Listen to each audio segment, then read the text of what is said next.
आज मैं आपको डीएनए रेप्लिकेशन के बारे में बताऊंगी। डीएनए समस्त जीवों का आनुवंशिक पदार्थ होता है। अतः कोशिका विभाजन के समय संतति कोशिकाओं में डीएनए की मात्रा मात्र कोशिका के बराबर होनी चाहिए। यह तभी संभव है जब डीएनए अपनी जैसी प्रतियां तैयार कर सके। डीएनए की अपनी जैसी प्रतियां निर्माण करने की क्रिया को रेप्लिकेशन कहते हैं। यह क्रिया इंटरफेस के दौरान होती है। इसी प्रकार पूर्व उपस्थित डीएनए अणु द्वारा अपने स्वयं के समान ही संरचनात्मक व क्रियात्मक प्रतिकृतियां उत्पन्न करना स्वतः जनन या सेल्फ रेप्लिकेशन भी कहलाता है। पुनरावृत्ति ही जीवन का वास्तविक आधार है। सरल शब्दों में डीएनए के संश्लेषण को ही रेप्लिकेशन कहते हैं।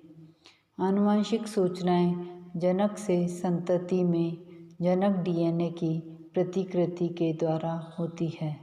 अधिकतर जीवों में आनुवंशिक सूचनाएं एक या दोहरे स्ट्रैंड डीएनए अणु में निहित रहती है। इसमें पहले दोहरे स्ट्रैंड अणु का संश्लेषण होता है, जो जनक के समान एक स्ट्रैंड डीएनए के संश्लेषण के लिए सांचा या टेम्पलेट प्रदान करता है। वॉटसन एंड क्रिक ने 1953 में सर्वप्रथम पुनरावृत्ति क्रिया का एक सरल रूप प्रस्तुत किया, जिसके बाद कॉरनबर्ग, स्टाल, टेलर आदि ने 1959 में अपने प्रयोगों द्वारा पुष्टि की है। दोहरे स्ट्रैंड के डीएनए में दोनों स्ट्रैंड प्रति समानांतर या एंटी पैरेलल होते हैं। एंडोन्यूक्लियस एंजाइम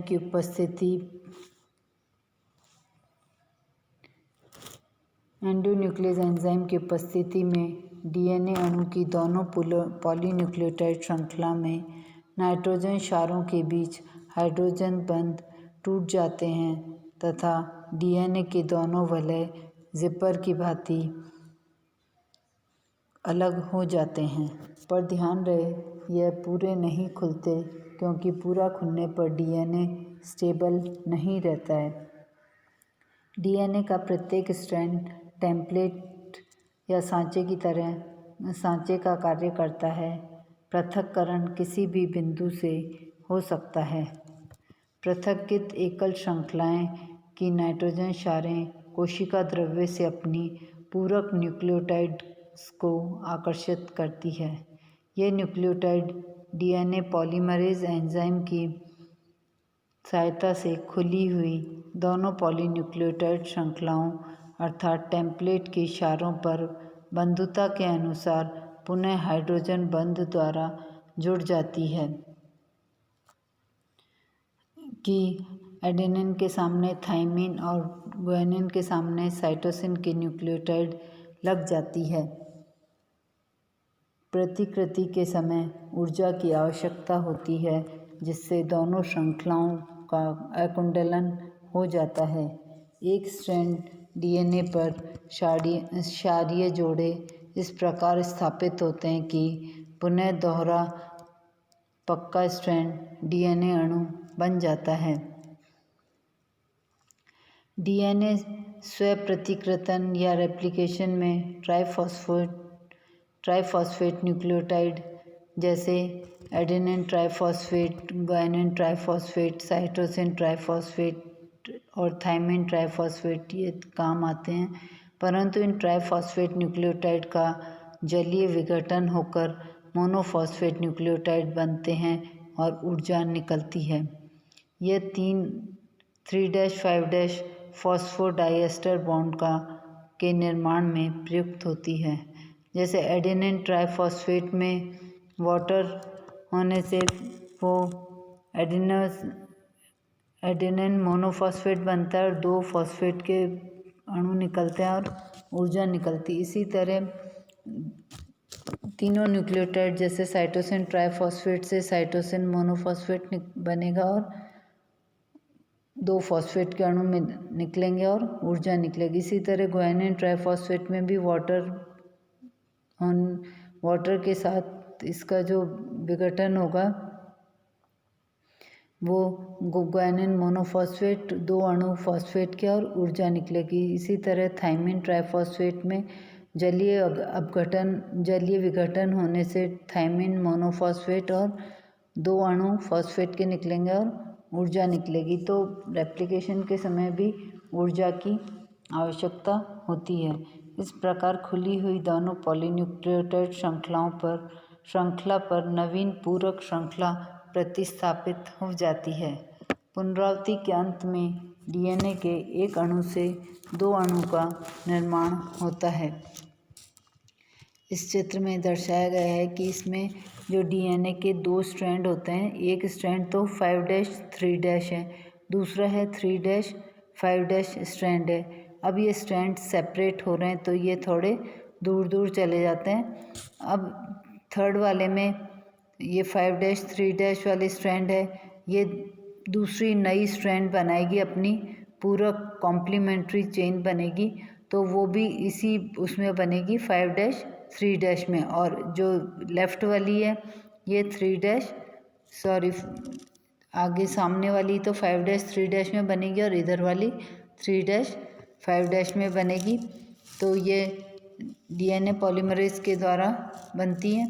और जो एंडोन्यूक्लियस एंजाइम है ये बीच के हाइड्रोजन बॉन्ड को तोड़ता है, तो ये दोनों श्रृंखलाएं अलग अलग हो जाती है। ये पर पूरी अलग नहीं होती है, थोड़ी अलग होती है और थोड़ी में ही दूसरी नई बनती है श्रृंखला, इसकी पॉलीन्यूक्लियोटाइड श्रृंखला। और ये दोनों लाइगेज एंजाइम के द्वारा जुड़ती है।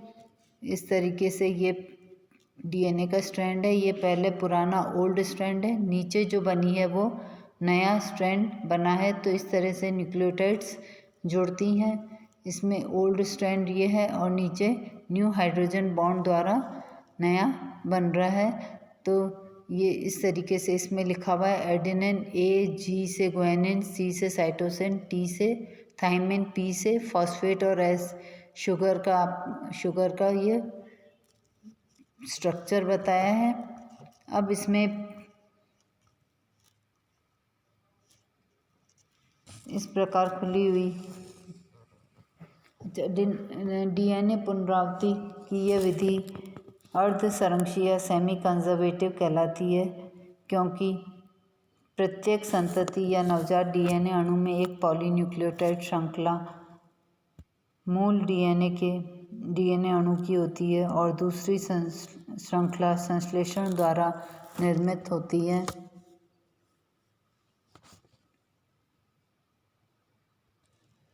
इस तथ्य को मिसेल एंड स्टॉल ने समस्थानिक आइसोटोपिक N15 के प्रयोग द्वारा प्रस्तुत किया।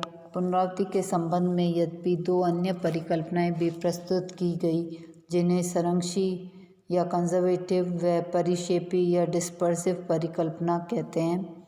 ये इस टाइप से यह है डिस्पर्सिव वाला। तो 3 परिकल्पनाएं हैं, एक तो कंजर्वेटिव, दूसरी सेमी कंजर्वेटिव और तीसरी डिस्पर्सिव। लेकिन प्रायोगिक प्रमाणों के आधार पर अर्ध संरक्षी परिकल्पना के प्रति ही सामान्य सहमति दर्शाई गई है। डीएनए के रेप्लिकेशन में अनेक अभिक्रियाएं होती हैं, जिनमें अनेक एंजाइम की आवश्यकता होती है, जैसे हेलिकेज एंजाइम। ये डीएनए की दोनों श्रृंखलाओं का अकुंडलन करता है। दूसरा हेलिकेज अकुंडलन प्रोटीन, यह पुनः कुंडलन को रोकता है। आरएनए प्राइमेज, यह आरएनए प्राइमर का संश्लेषण करता है। डीएनए पॉलीमरेज 3 तरह के होते हैं। डीएनए पॉलीमरेज फर्स्ट, यह आरएनए प्राइमर का विलेखन करता है। डीएनए पॉलीमरेज सेकंड, इसका ज़्यादा फंक्शन नहीं है, लेकिन यह पाया जाता है, कम सक्रिय होता है। डीएनए पॉलीमरेज थर्ड, यह डीएनए संश्लेषण न्यूक्लियोटाइड का युग्मन प्रारंभ करता है। छठा लाइगेज, यह नवीन डीएनए खंडों का युग्मन करता है। 7वां एंडोन्यूक्लियस एंजाइम, डीएनए सूत्रों के मध्य हाइड्रोजन बॉन्ड को नष्ट करता है। तो इस तरह से ये 8 एंजाइम्स पाए जाते हैं डीएनए रेप्लिकेशन के दौरान। डीएनए रेप्लिकेशन में कई एंजाइम्स व प्रोटीन आवश्यक होती है। इन्हें रेप्लिसोम भी कहा जाता है।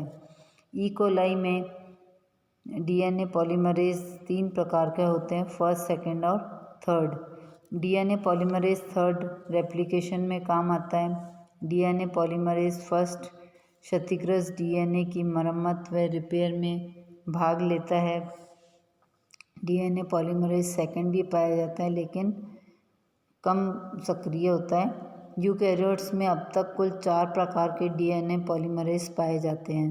पहला अल्फ़ा, दूसरा बीटा, तीसरा गामा और चौथा डेल्टा पाया जाता है।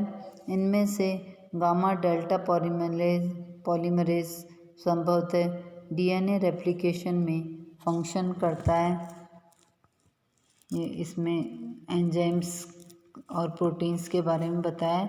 तो ये topoisomerase unwinds the double helix, और इसमें भी एक तो लीडिंग स्ट्रैंड होता है और एक लैगिंग स्ट्रैंड होता है।